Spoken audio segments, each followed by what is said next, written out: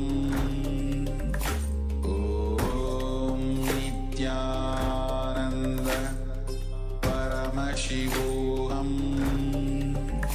Om Nityananda Paramashivoham Om Nityananda Paramashivoham Om Nityananda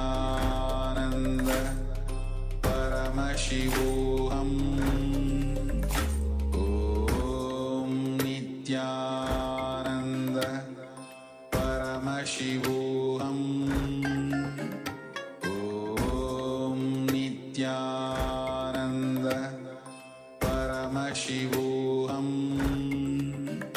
Om Nityananda Paramashivoham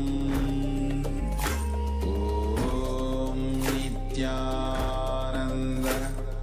Paramashivoham Om Nityananda Paramashivoham Om Nityananda Paramashivoham Om Nityananda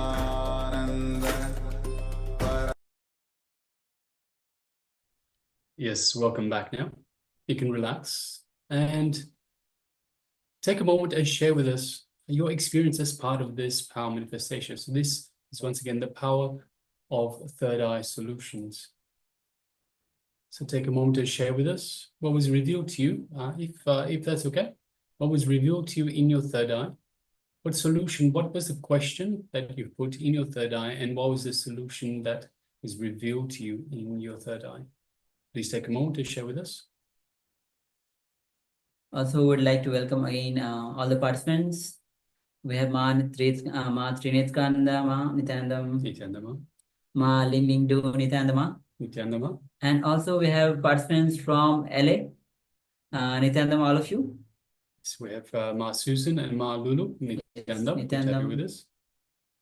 Ma Karuna Nityanandama. Nityananda, good to have you with us. Yes, and Ma Anandeshwari Ma Nityanandam. Yes, Nityananda Anandeshwari, welcome. And all the participants on YouTube and other social media platform. Again, welcome to the Paramashivoham. Yes. And we also have a participant. I'm sorry we cannot read your name, but you are welcome. Welcome to be here with us, a Chinese participant. Thank you very much for being with us. Yes, so we just had the power manifestation of third eye solutions, where you had questions which is of uttermost priority, or the question that is very much important for you, for your life, that you want to ask the question from the third eye.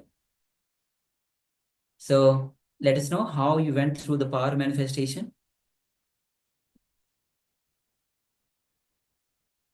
Understand that Swamiji is giving these powers.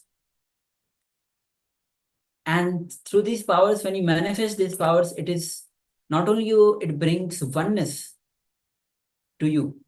It deepens your connection with Swamiji.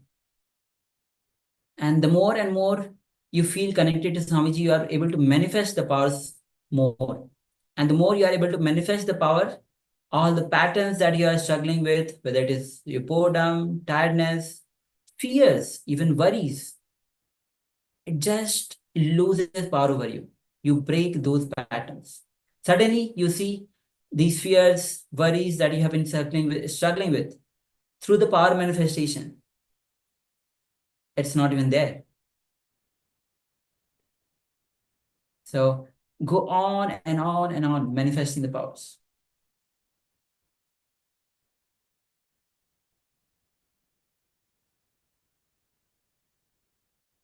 All right, so if you're still sharing, please continue to do so. Meanwhile, let us get ready for the next segment in our program for today. Yes, so next segment, session that Swamiji is going to reveal on how to drive into enlightenment. Yes, you heard it right. Drive into enlightenment. So once you, Asami says very beautifully, that space of enlightenment where no powerlessness exists, your fears, worries have no space, no power over you. You enter into that ultimate ecstasy, that ultimate bliss of enlightenment, Nirvikalp Samadhi, the ultimate restful awareness, where you are in oneness. Yes, so Swamiji will review a number of different things, different ways, as well as a technique that you can use anytime, anyway, even while driving, hence why driving into enlightenment. So, requesting everyone, let us get ready for this revelations from the Supreme Pontiff of Hinduism. So, requesting everyone to please sit comfortably with your head, neck, and spine in a straight line. And if we're actually requesting everyone, please have a pen and paper ready so you can write down all the powerful cognitions from the Supreme Pontiff of Hinduism from this segment, from these revelations. And you can share that with us later after the session itself. So now requesting everyone, please sit comfortably with your head, neck, and spine in a straight line. Come to the space of listening and bring your full awareness to the Supreme Pontiff of Hinduism as he reveals on this very topic.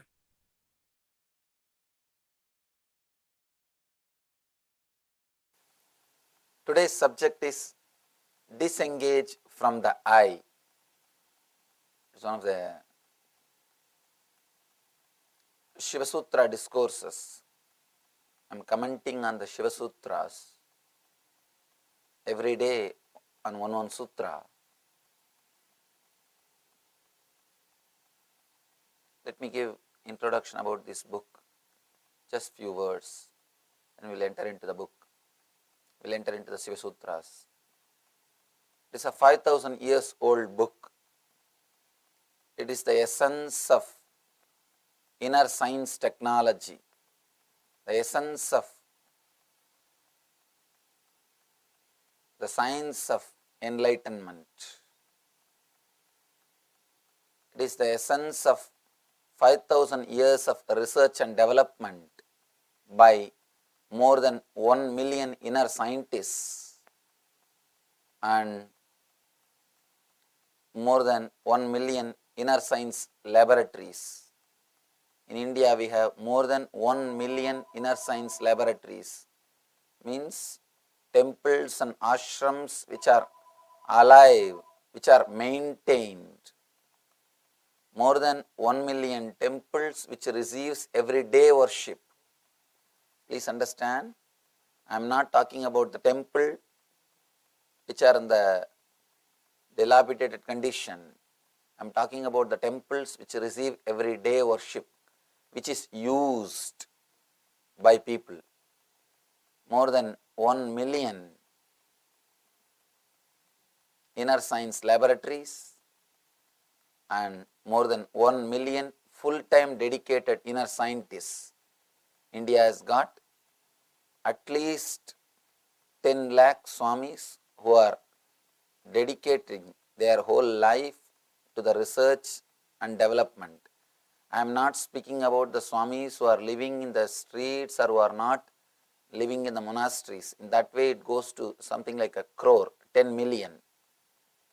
I am speaking about the people who are staying in one place and dedicating their life for research and development of this inner science. That alone is 10 million, 1 million, 10 lakh, and 1 billion people following this technology. This is the strength of this great inner science. This book is the essence of this inner science. Inner science developed for 5,000 years by 1 million inner scientists in 1 million inner science laboratories and practiced by 1 billion people. Ageless truth, ageless wisdom, that's what we call Sanatana Dharma. The ageless truths. This book is the essence of that wisdom, essence of that technology. This book gives 112 meditation techniques to experience the bliss, to experience the peace, joy, which is eternal in every one of us. This book gives the ultimate techniques to experience the ultimate bliss which is inside our being, which is in our inner space. This gives so many beautiful meditation techniques. Today we will see one sutra. Not only we will see, we will experience that one sutra, Shiva's beautiful technique. Let's enter into the sutra, then we will see the meaning. In a moving vehicle, by rhythmically swaying experience, or in a still vehicle, by letting yourself swing in slowing invisible circles, let you experience the consciousness beyond the body. This is the sutra, means English translation of the sutra.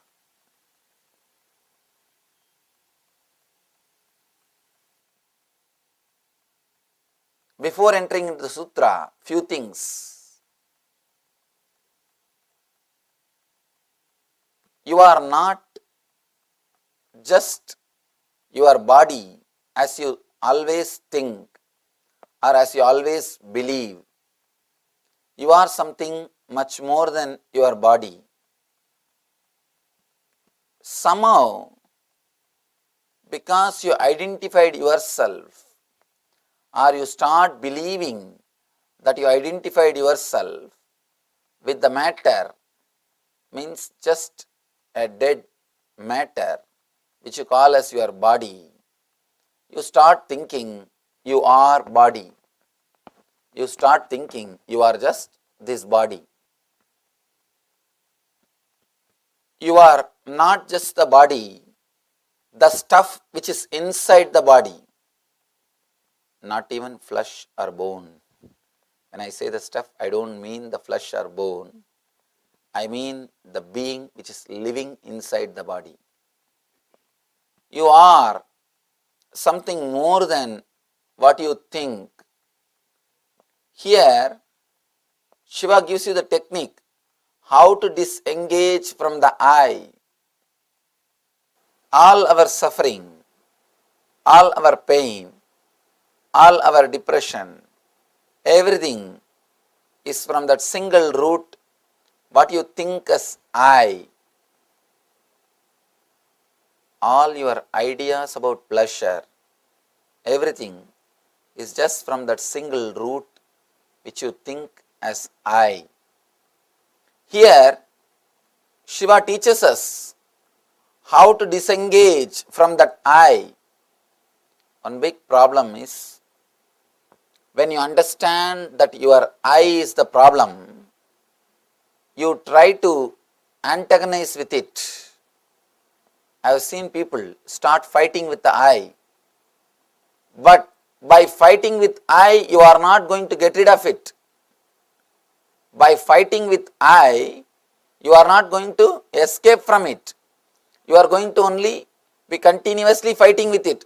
And when you start seriously fighting with your I, you create one more powerful I. To fight with that I, you need to empower to fight with your I. So you need to empower some thought to fight with the I. By and by, the thought which you empower will become one more bigger I to create lot more problems for you. People who started fighting with I could never achieve anything, can never achieve anything, because the more you start fighting with the I, the more you will be creating one more new I. Whether you suppress or fight with the existing I, you cannot experience the peace. You cannot experience the truth. All you need to do really is disengage from that I. Disengage yourself. Disconnect yourself. Shiva is teaching us not to suppress or to fight. He is asking us to disengage ourselves from the I. This amazing technique, a very simple but powerful technique. Shiva is so practical. Sometimes I am shocked. How could this book be written 5,000 years ago? We have a solid record of this book existing at least for last 5,000 years. Of course, we don't know the age of this book. At least 5,000 years old. That's all we know. The story, how this book was discovered, is one great devotee of Shiva had the darshan of Shiva, and Shiva guided that devotee to go to a cave in a hill and open that cave. On that cave, the whole sutras are written on the stone. Just copy it and bring it and give it to the whole world. So he goes, opens the cave, still the cave is there, still the sutras are there on the rock, on the stone. He brings the sutras and gives it to the world. This story happened at least 5,000 years ago. We have a solid proof that this book existed at least 5,000 years ago. I was shocked how 5,000 years ago somebody can think so practically, so clearly about all the modern day men problems. Because all our problems, fantasies, phobias, fears, depression, every inch is answered in this book. For every step he gives solution. That's why I say this book is not just a book. It is the essence of 5,000 years of research and development. The Indian Vedic system is at least 10,000 years old. I can't say it is 10,000 years old, at least 10,000 years. We have a solid record to prove at least 10,000 years. This book is discovered 5,000 years. So, it is a 5,000 years of R&D, research and development, expressed itself in this form of this book. Otherwise, it is impossible to give so many practical techniques. It is very easy to give philosophy. It is very easy to give teachings. It is very easy to say what to do, what should not, what should be done and what should not be done. That's not a big thing. Very easy to tell people, do this, don't do that. Very easy to create a philosophy. To create a philosophy, you don't need anything. A simple 3 things I can tell you. You can become philosopher from tomorrow. All you need is just criticize anything and everything. Whatever you see in front of your eyes, just start criticizing. Do not bother about what you are criticizing. And second thing, never create a system which people can understand. Third thing, complicate things as much as possible. That's all. Nothing else is necessary. To become a philosopher is very easy. And fourth important footnote, never give any solution. Shiva is not creating philosophy. To create a philosophy is easy. He is not giving you philosophy. He is giving you the techniques, technology, how to. He is not saying what to do, what not to do. He is saying how to do. Straight away he is giving you the technology to experience the inner consciousness, to experience the ultimate consciousness, to experience the Shivatva, means the consciousness of Shiva, experience of Shiva. He is straight away teaching us the techniques, not just words. That is why I say this is one of the ultimate book, amazing book, which gives straight teachings and techniques to experience the ultimate consciousness. Beautiful sutra, he says, in a moving vehicle, by rhythmically swaying, experience it, or in a still vehicle, by letting yourself swing in slowing invisible circles, let you experience the consciousness beyond body-mind.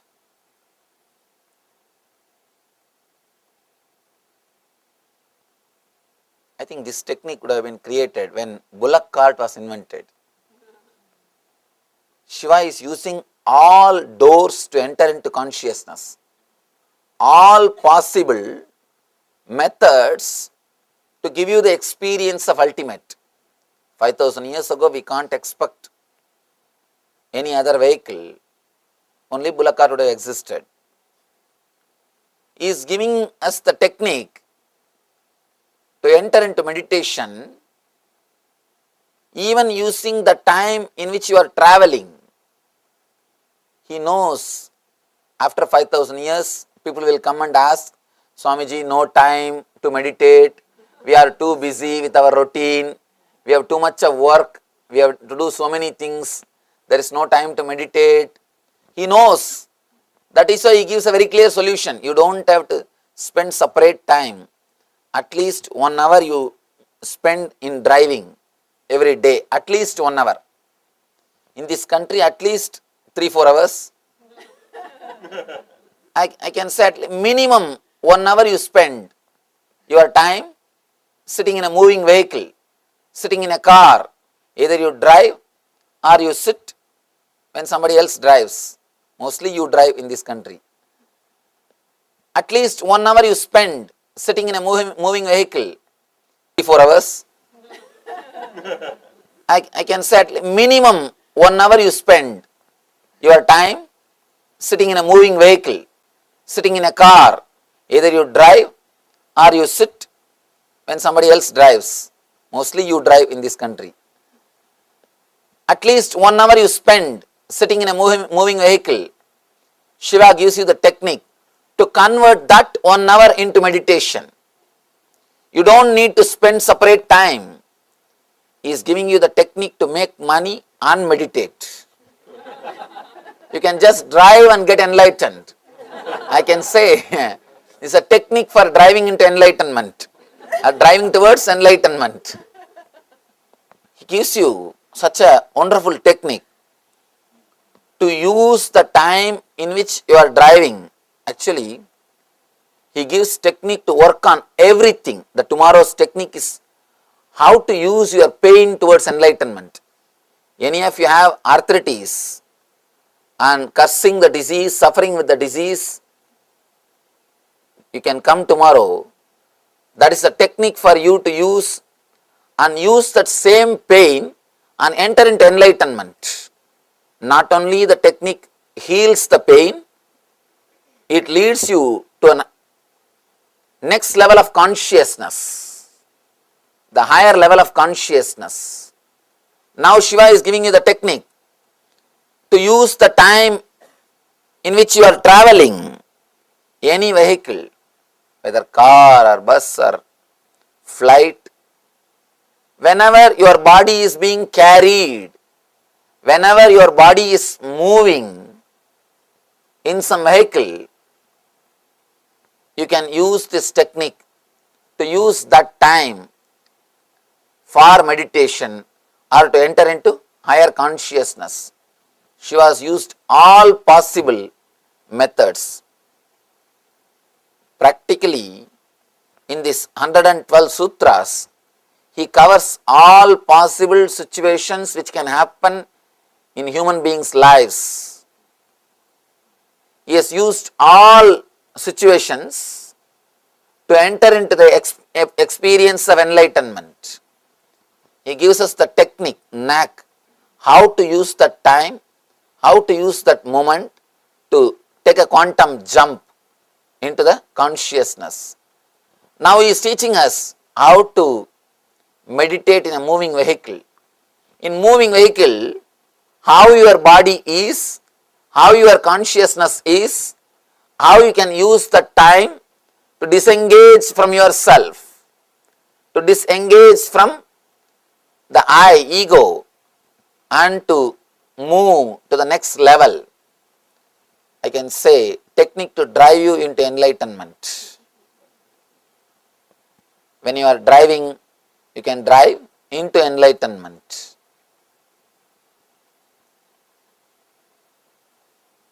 He says, in a moving vehicle, by rhythmically swaying experience, first thing you should understand, constantly you resist all the movements of the body. You can see in your life, whether you are in car or train or flight, constantly you resist the natural movement. Why do you think you become tired by traveling in train? You are not doing anything, but if you travel for 10 hours, you are tired. The reason is you are constantly resisting the flow.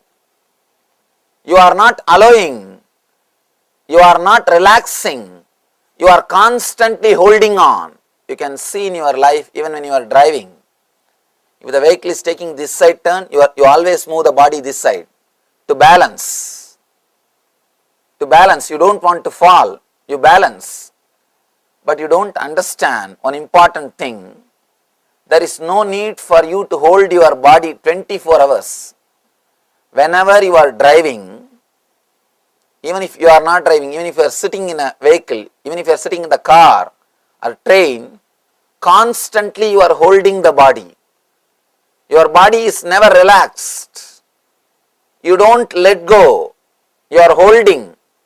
You are holding on to it. You can feel near the Muladhara, root of the spinal cord. You will be just possessing your body.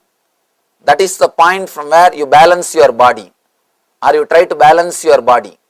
You will be just holding your body tightly, constantly. You will be just catching your body. You will be possessing your body. He says, just let go, relax. Whenever you are sitting in a vehicle, traveling or flying, whenever your body is being moved, just relax. Surely by relaxing, you won't fall. Especially in the modern day, things are so comfortable, you won't fall.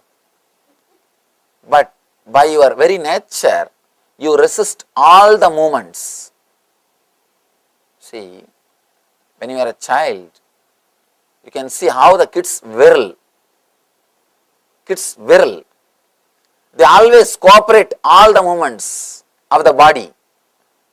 You can see them whirling, spinning around, just jumping, and not in one culture, around the world, in all the culture, kids whirl and jump. Why? That is the movement exists in every one of us. In every one of us, as a natural thing, the movements of body exist. Body is moving. There is a swaying movement in all of us. Constantly. Kids, they know that movements and they entertain it or they encourage it. They just allow the body to move. They are very happy with it. But you never allow the kids to move their body. Somehow you feel uncomfortable if the kids are jumping around. You are afraid they may hurt themselves. You don't understand an important secret. When kids fall, they don't hurt themselves. Only when you fall, you hurt yourself. Please understand, you fracture your bone not because of weight, but because of resistance. There are thousands of researches done. The same force, the same distance. If kids fall, they don't hurt themselves. If you fall, you break your bones. One more, you may say, we are heavy, Swamiji. No.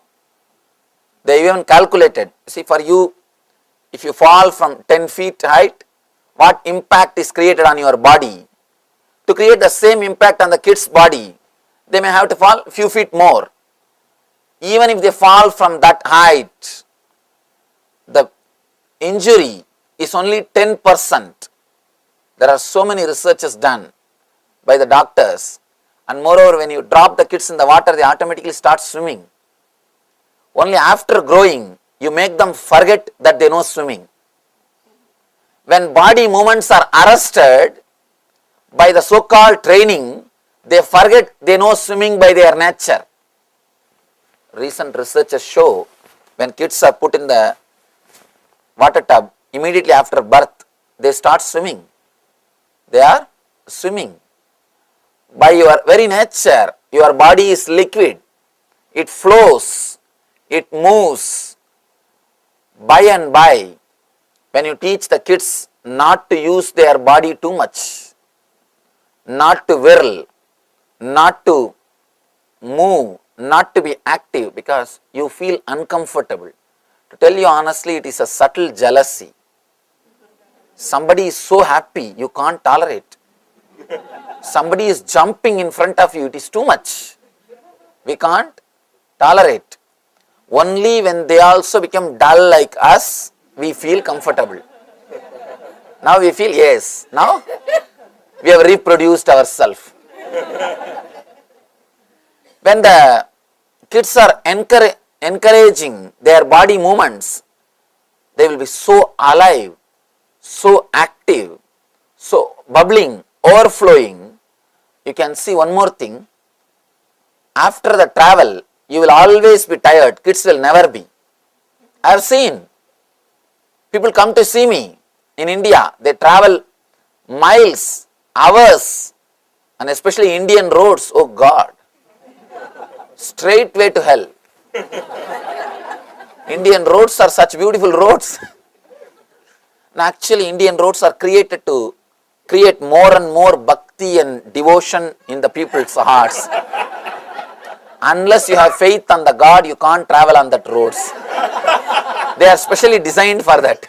Now, India is such a spiritual country, we design everything for spirituality. We design everything only for spiritual purpose. You cannot travel in those roads unless you have surrendered yourself to God. Unless you have tremendous faith or devotion to God, simply you can't travel in that roads. And I have seen people will come to see me, 10 hours of travel, 12 hours of travel, 1 day of travel. The moment they come inside, the elders, they will ask for room to go and rest. They will ask for room to go and get, they will only come next day to see me. But the kids, first thing, they will drop everything, jump and come to the meditation hall. You will never see them tired. You will never see them tired. I have always seen they are so alive. They don't get tired by traveling because they do not resist or possess the body. They do not constantly resist the subtle movements of the body. The subtle movements which is happening, the natural movements which is happening, kids do not resist those movements. They do not possess their body. When you start training them to possess the body, by and by they forget to flow with the energy. By and by they forget to flow with the movements of their body. They start creating solid rock. They start becoming like a stone. They start becoming dull, frozen, dead. The more you become frozen, more you are dead. If you are completely frozen, you are ready to be burnt. The more you are frozen, the more you are dead. Kids, you can see them alive. They are not frozen. Even when they laugh, their whole body laughs. It's not that only the mouth laughs, only the face, the whole body will laugh. They do not calculate and move the body. You start moving your body only after a big calculation, because you start believing if you work too much you will become tired.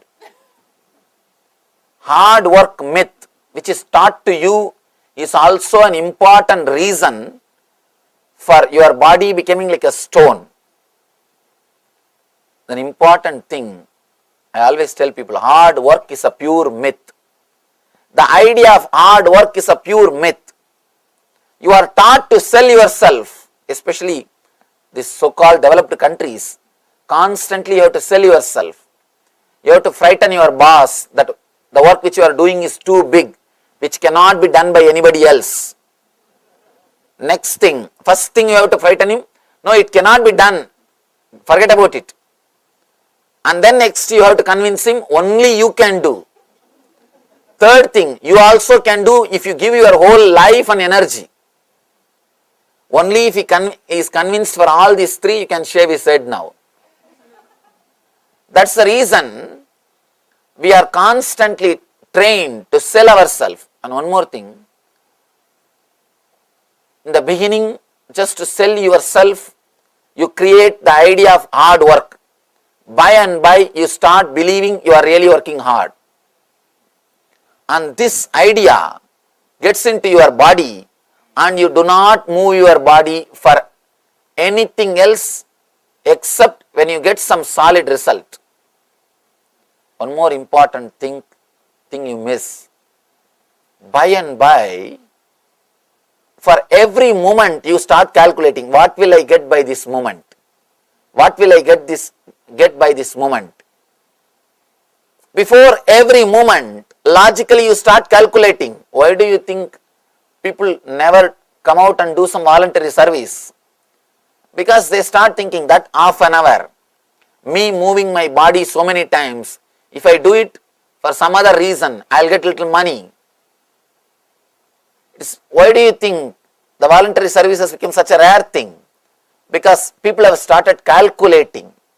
In India, really, to tell you honestly, the country may be poor, but I can say thousands of or millions of people spending their time in social service projects are just going to temple. Every temple, millions of people visit, and the amazing time which they spend in the spiritual tourism, you will be shocked, because they don't have the idea of hard work. They don't work is different. The idea of hard work doesn't exist in their mind. They do not have to sell themselves much. Naturally, when you don't have to sell yourself, you will not logically calculate too much about your body movements. Calculating too much about your body movements, analyzing about your body movements too much logically makes you completely dead. You are frozen.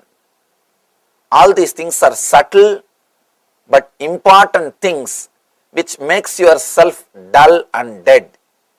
Please understand, each one of these contributes for making your body dull, making yourself dead. Here Shiva is touching one by one. He says, allowing your body to move rhythmically. Before entering into the technique, we should understand why we are not allowing. Only then we will be able to allow. First thing, why we are not allowing, the insecure feeling. Constantly you possess your body and you balance it. First thing. Next thing, somehow you do not feel comfortable when your body moves for no reason. If it moves to get money, you don't have any problem. If it moves to get a status, you don't have any problem. If it moves to get a name and fame, you don't have any problem. I always tell people, before entering into this type of meditations, you need to prepare yourself. Just do some work which will not bring you money or name and fame, just for 20 minutes to half an hour per day. Just 20 minutes or half an hour per day, do something which will not bring you money or name and fame. Go to a temple like this, some places, clean it, wipe it. Don't expect to be a leader of volunteers. Don't expect your name should be inscribed somewhere. Don't become an administrator. I am not asking you to do that. Just do it for no reason. Some cleaning, some helping. Help the person who cleans, help the priest. Do something which will not bring money or name and fame. Then you will understand how to move the body for no reason. As on now, we do not know how to move the body for no reason. Constantly you calculate before taking any move. All your moves are calculated, judged, clear, definite. That is why you are so frozen. You are so dull. You are so dead. At least half an hour, do something which will not bring money or name and fame to you. If it brings money or name and fame, again you are in the same rut. You are the same calculation. If you can do that in the initial level, you may think, why to waste half an hour? Half an hour is too much, especially in this country. Half an hour is too much. You may start thinking, why to waste half an hour doing something? But I tell you, the initial level, that half an hour may look like a waste of time. After a few months, you will understand that is the only half an hour in which you are alive. All other time, you are driven by fear and greed. 23.5 hours, you are driven by fear and greed. Fear and greed is the fuel for your engine. If the fear and greed is the fuel for your engine, you will constantly carry irritation and depression. If you have the fuel, you will be in an irritative mood. If you don't have the fuel, you will be in depressed mood. That's all. If you are driven by fear, only by fear and greed, the fear and greed is such, if you have the fuel, if you are being driven by the fear and greed, you will carry irritation. You can see in your life. Early morning, when you get up from the bed, the moment you remember you have to go to office or you have to do something, the moment the fear or the greed comes up, first thing you will see is the irritation between the Anahata and Manipuraga. The navel chakra and the heart chakra. First thing you will feel in that area is irritation or a heaviness. Oh God, one more day. I have to come out of my bed. I have to get out of this room. Whenever you are fueled by the fear and greed, you carry irritation in you. And second thing, when you don't have the fuel, at some point, for some reason, knowingly or unknowingly, fortunately, unfortunately, you may not have any fear or greed to move, then you will be in depression. You have nothing to do. You are lonely. You feel now depressed. Nothing to do, what to do? Nothing else is there to be done. When you feel depressed and lonely, you can't afford that. Then you catch some fear or greed. You start running. First thing you need to do, understand how to move your body without fear and greed. These temples, social service organizations, or the spiritual organizations are created to teach people how to move their body without fear and greed. Take at least half an hour per day. Do not say, in 1 week I will do it 3.5 hours, Swamiji, all together. No, that won't work. Every day take at least half an hour. Go to some temple, some public place, clean it, wipe it, do something without bringing your name in the front. Understand? If you bring your name in the front, again you started the drama of fear and greed. That's not going to work. Then again you are frozen. Your body will move only based on the calculation. Now you will start calculating. With less time, how to have more name, better post, higher influence, more people should know about me. You will start now calculating. No. In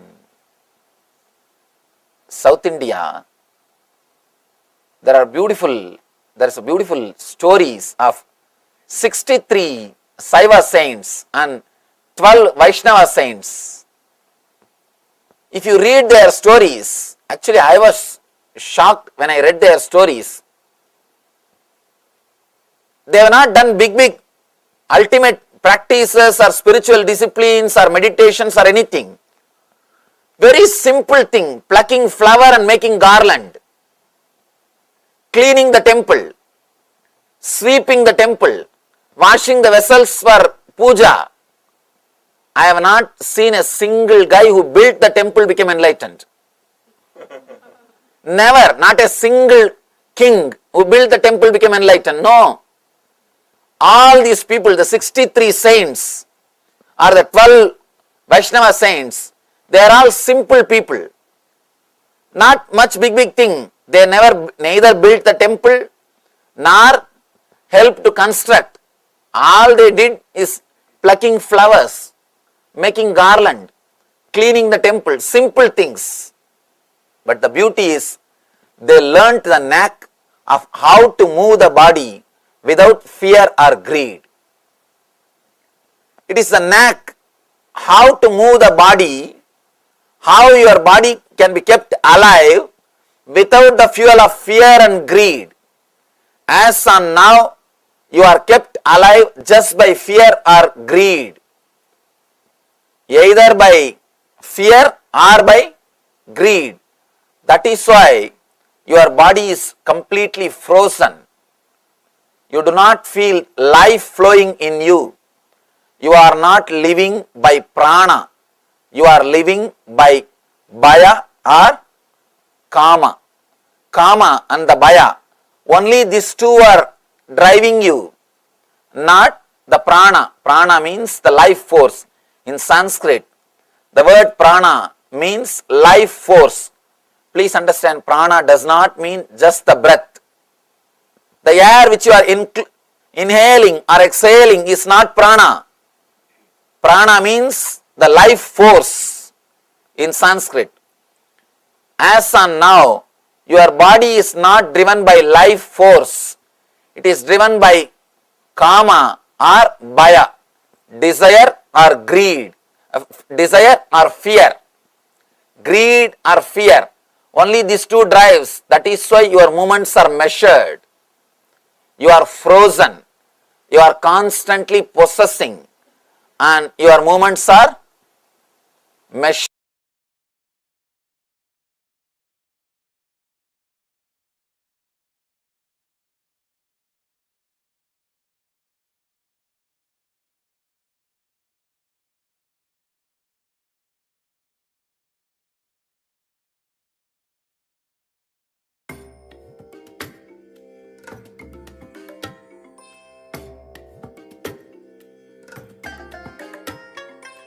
I bless you all. Let you all open all your three eyes and manifest the powers of Mahasudashiva. Om Nityananda Paramashivoham. Om Nityananda Paramashivoham. Om Nityananda Paramashivoham. Om Nityananda Paramashivoham. Om Nityananda Paramashivoham. Om Nityananda Paramashivoham. Om Nityananda Paramashivoham. Om Paramashivoham Om Nityananda Paramashivoham Om Nityananda Paramashivoham Om Nityananda Paramashivoham Om Nityananda Paramashivoham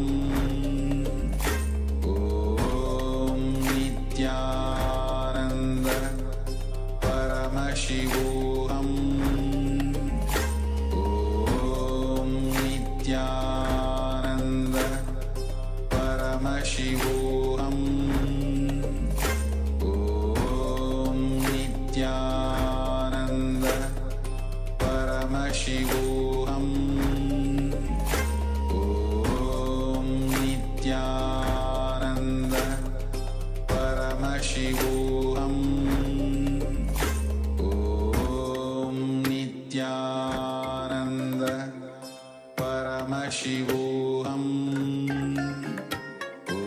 Om Nityananda Paramashivoham Om Nityananda Paramashivoham Om Nityananda Paramashivoham Om Nityananda Paramashivoham Om Nityananda Paramashivoham Om Nityananda Paramashivoham Om Nityananda Paramashivoham Om Nityananda Paramashivoham Om Yes. All right. So, after this amazing revelation by the Supreme Pontiff of Hinduism, let us now enter into a short meditation. What Swamiji was talking about, how we constantly try to possess our body. Let's try to work on this. Let's try to, in a way, unclutch from this constant clutching to our body. So, this meditation is known as drive into enlightenment. So, this meditation will help us move ourselves with the prana, with the life force or subtle energy that is moving inside our body, not being driven by fear or greed. So we have become so frozen, as Swamiji said, that in the initial level, it will be difficult to experience the energy because we have frozen our body completely. We are so frozen and stiff because of this constant, clinging and clutching, always moving our body only with the fuel of fear and greed.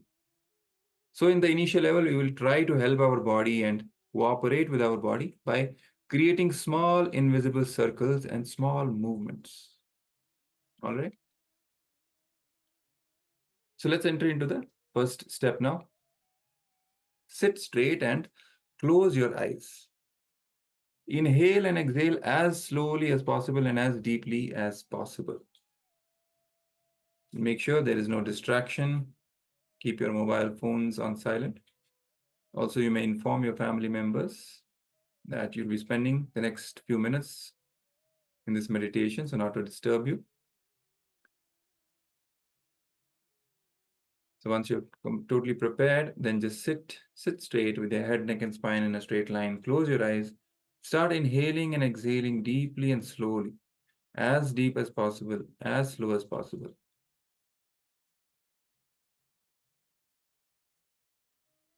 And start moving the body with very slow and small circles.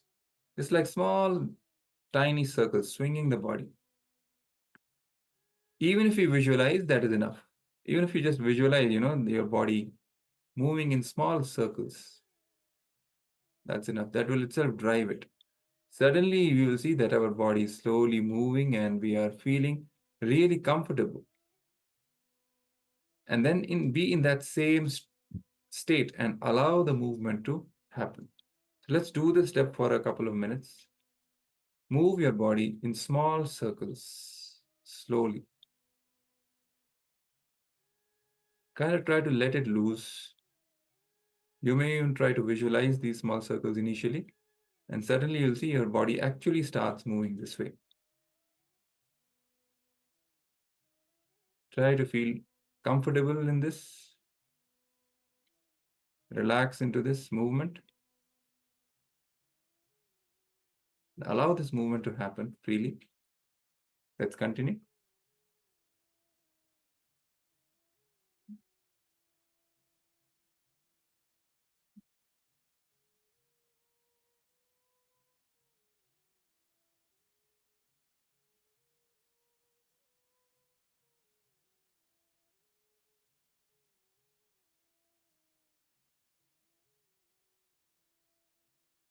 Please continue.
Yes, now let us move on to the second step. Let us concentrate near the Manipuraka, or the navel center, which is the source of prana. We will see that our whole body is moving in small, invisible circles, and we are centered on the navel. So once again, let us concentrate near the Manipuraka, or the navel center, the source of our prana. Let us continue.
Yes. You can now relax.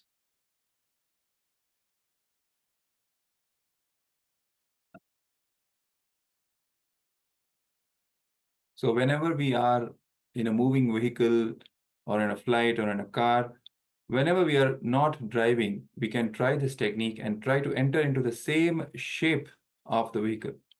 Suddenly we will see we are disengaged from the I and we are beyond the body. So this is a very simple meditation, simple technique you can try whenever you are sitting inside a vehicle, not driving, just sitting, and you can try this meditation. You will see that suddenly you will be disengaged from your I and the constant clutching, clinging to the body,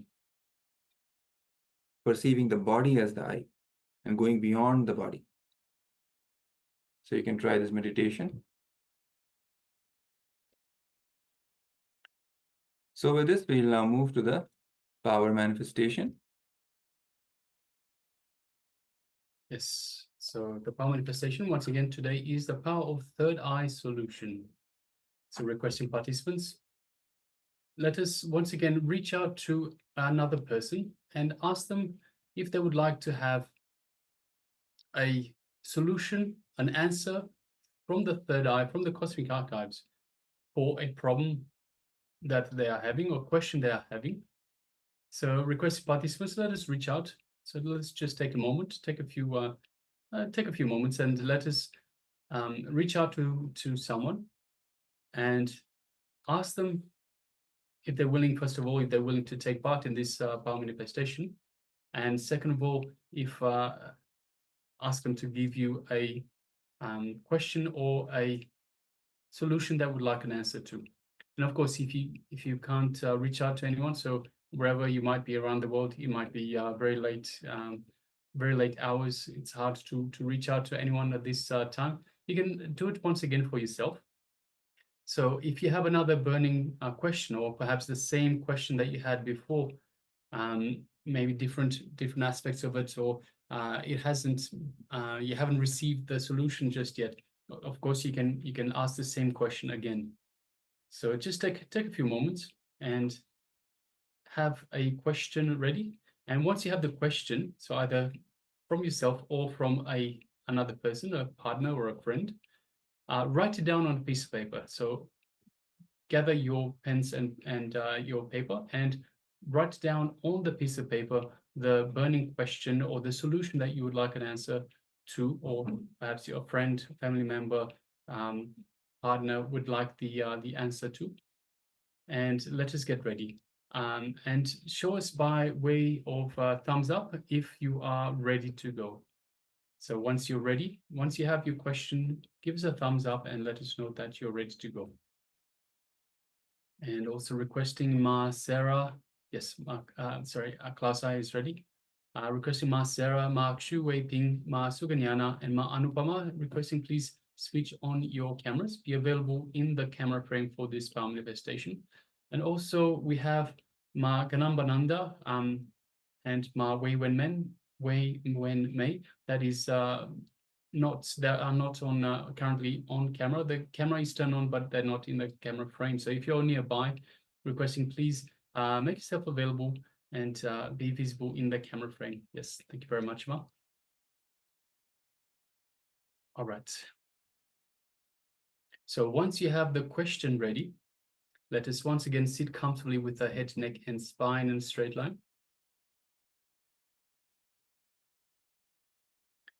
And let us unclutch from every impossibility, from every thought pattern, from any self-doubt, self-hate, self-denial. Let us just unclutch from all of that. Anything that comes up, any limiting belief, just unclutch. Whatever comes up, just be a witness. Don't get involved. Just like it comes up, let it go back down. It is just a thought. It's just inner chatter, nothing more. It is just your mind trying to seem important. And of course, the mind is the tool of the ego, which is our false self. So let us just unclutch from anything the mind throws at us. Clutch from any judgments, any worries, any incompletions. Just remain unclutch. Again and again, come back to this space of unclutching.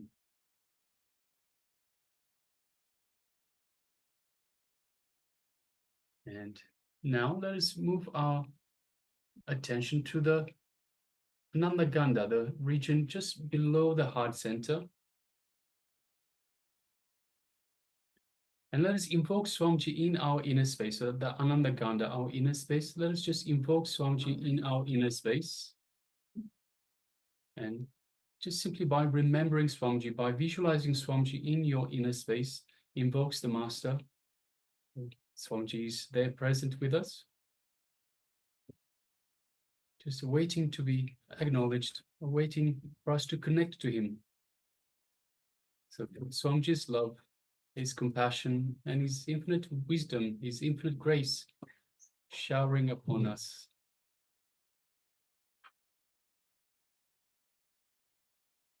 Feel Swamiji's energy radiating and flowing throughout our entire body.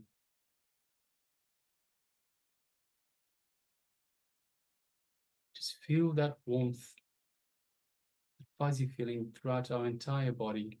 Swamiji's energy is reaching out to every cell in our body, energizing, reinvigorating,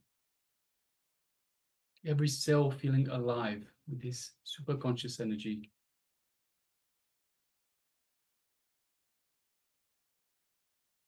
Feel the space of oneness with Swamiji. Now let us move our gaze to the third eye, just between the eyebrows. Through our third eye, let us look into Swamiji's third eye. Just visualize Swamiji's third eye in our third eye and make the connection. And as you do so, feel your third eye being energized, being awakened. Just take a moment to feel that connection.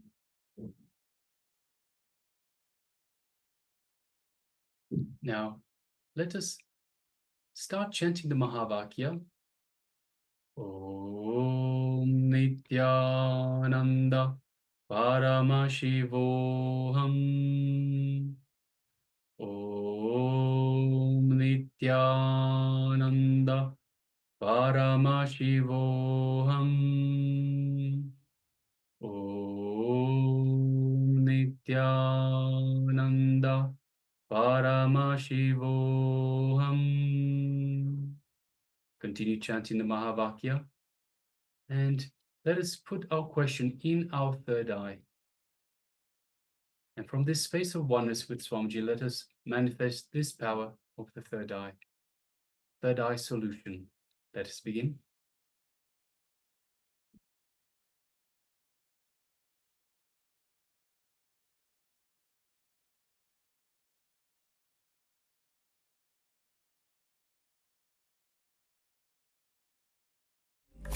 Om Nityananda Paramashivoham. Om Nityananda Paramashivoham. Om Nityananda Paramashivoham. Om Nityananda Paramashivoham.